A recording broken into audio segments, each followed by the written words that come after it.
Hi, and welcome back to IATEFL Online. I'm here with this morning's plenary speaker, Gabriele Diaz Maggioli. Now, Gabriele, your session this morning was really well received. It was a great way to start the conference. Thank you very much. And I think your closing statement was for the teachers to continue walking and pushing themselves. Despite all the hurdles that we face in our day-to-day work. Yeah, particularly in terms of what we are afforded as professionals in terms of professional development by the institutions we work for, or the spaces that are open for us in different educational situations. Yes, in your talk you talk about time being a very big Absolutely. thing, and you suggest even if people can start with administrators giving 1 hour of paid Just CPD. 1 hour of paid CPD makes all the difference. It boosts morale in the faculty, and it actually allows you to do a better job because you are being compensated for doing your job, right? I think we're one of the few professions where professional development is just left in the hands of the individual. And it's amazing how committed we are as colleagues, and I want to be part of that group. But recently I did a professional development workshop with a group of teachers in the public school system in Latin America. And I had this idea that I was going to ask them a series of questions, and then somebody mentioned that they were working as mentors to new teachers. So I said, do you get compensated for that? And they said, yeah, they pay us something equivalent to £3 a month, something like that. And I asked them, what do you do with that money? You know what they said? We buy resources for teaching, we buy materials for our students. So that's the kind of profession we are, and it's such a shame that we are not afforded. Well, no, it's not just about money, it's about recognition for time well spent, and the dissemination of the expertise that we build on a daily basis in the classroom. Yeah, and do you have some examples too of how people can really make that hour make a difference? Because it's so easy to then fill that hour with marking, preparing a class drama. Absolutely. It's all about, you can go a little bit positivist in that sense and come up with your own personal development plan. And I always advise my colleagues to take small steps, baby steps. Just aim for one change in your teaching, just one. You want to learn how to use a new application, for example, or a new app.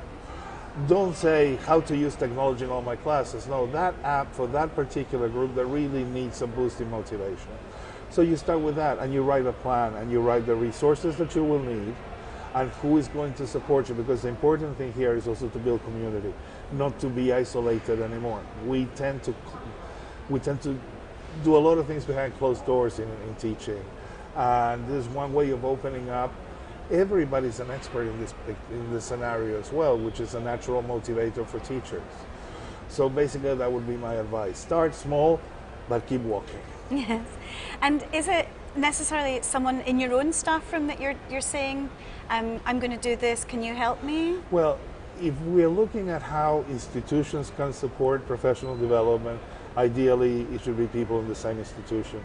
But that doesn't mean that you cannot reach out and create your own personal learning network, applying some of the strategies I discussed with people in other countries. Actually, as I was walking here, I was stopped by my mentor, a colleague from Argentina, and we have a mutual mentoring relationship. We don't see each other more than once or twice a year, but we are on Facebook together.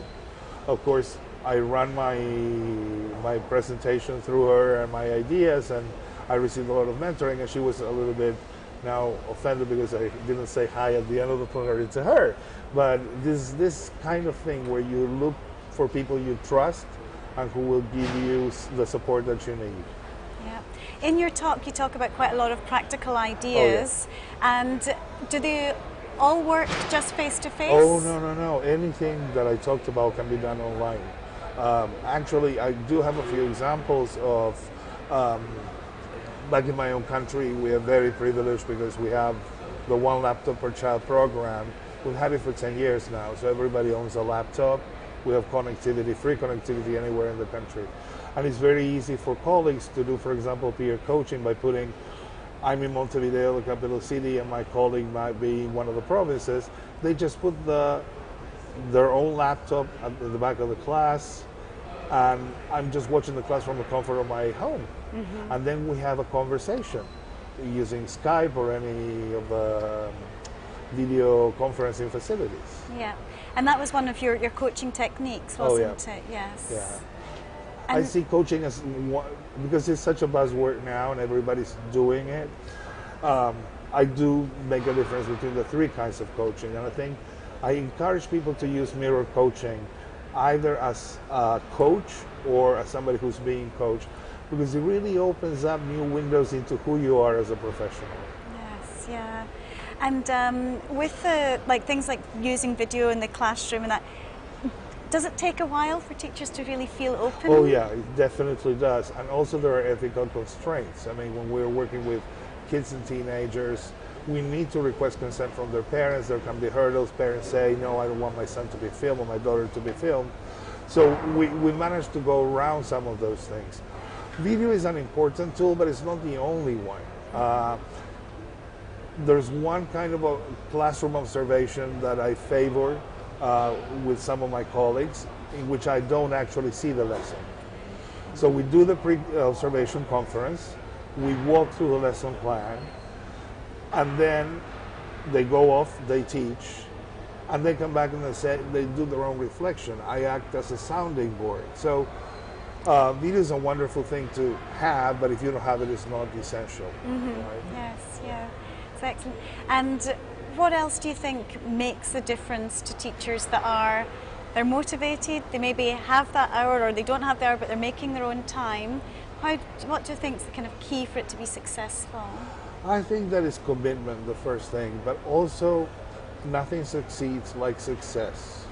I talked today about 10% of our colleagues, as reported in the survey I sent out, are the ones who actively participate in professional development, whereas the 90% don't. Mm-hmm. And my take, and this is a hunch, has not been properly researched, is that these are colleagues who once were in the 10%, but then they fell prey to the traditional, more stagnant professional development. There might be people who are moving towards the end of their careers and they think they have nothing new to learn. Or there are people who don't have the emotional strength to face change. Mm-hmm. And the way we have experienced professional development has always been without a safety net. There's no support. If they see that there are people who are committed to doing it, to doing new stuff, and if they see that they have the support, my take is that they are going to come on board more quickly than one would assume. Yes, Because it's too much to ask of a teacher, change the way you've been teaching drastically, mm-hmm. and do these new things by which you're going to be evaluated. Yeah, yeah. And in fact, one of the questions we got from Facebook was from Eva Balazova, mm-hmm. and she and Joanne as well. There were two questions that were similar. And they were asking, how do you get teachers who are demotivated to then engage? So that was in those 90%. Well, to this I have to confess I'm partial to the ideas of Andy Hargraves. Andy wrote a wonderful book in the 1990s called Changing Teachers, Changing Times, which to me is the Bible, the go-to source for change in education.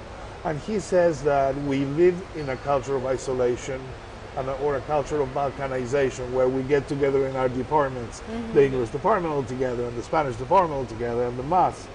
So he says that sometimes we always get a group of teachers who are all in for collaboration and for opening up and breaking barriers, but you also have this group of resistors who will never participate.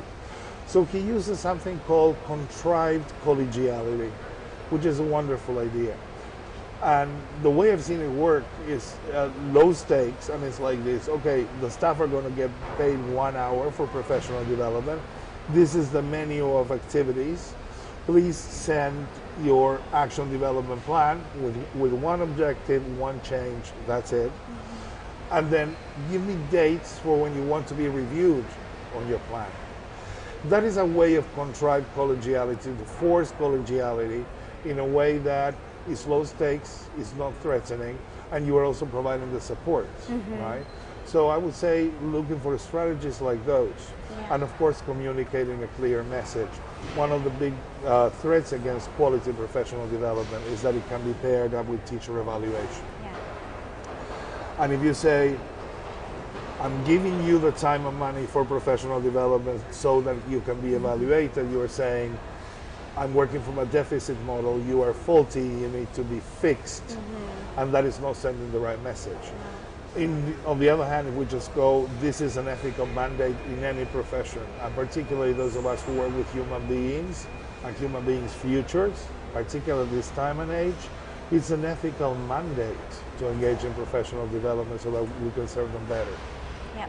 And do you think it's easy for teachers to measure their development through their learners? No, I don't go for a direct relationship. I do think that in terms of research, there is no research that confirms that teaching leads to learning. There is, however, research that confirms that good teaching leads to good learning. So instead of making correlations, I'm looking for empowering teachers and giving teachers the tools to constantly innovate and be able to adapt to many different contexts in which they might work. And they will judge their success in terms of not the learning results of the students, but the students actually learning the language. So when you hear your 5-year-olds singing a song in English, saying a rhyme, and interacting in English, that is a measure of success for the teacher, because you opened up that space for learning. Yeah, great. One last question is from Isaiah McNamara, and she asked if there's a reference available for that first qualitative research that was done in 1998. If you look at the PowerPoint of my presentation, which is going to be uploaded any minute now, if it hasn't been already, please look at the references. The references are there. Great, that's super. And did you say too, it's in your book from 2004? Yeah, the 2004 book that I wrote for the Association for Curriculum Development, for Supervision and Curriculum Development. There are extensive references to other research as well. Yeah, right? That's great. Thank you very much. Please, thank you. Best of luck in your Q&A this afternoon. Thank you very much. And we'll be back soon with some more interviews.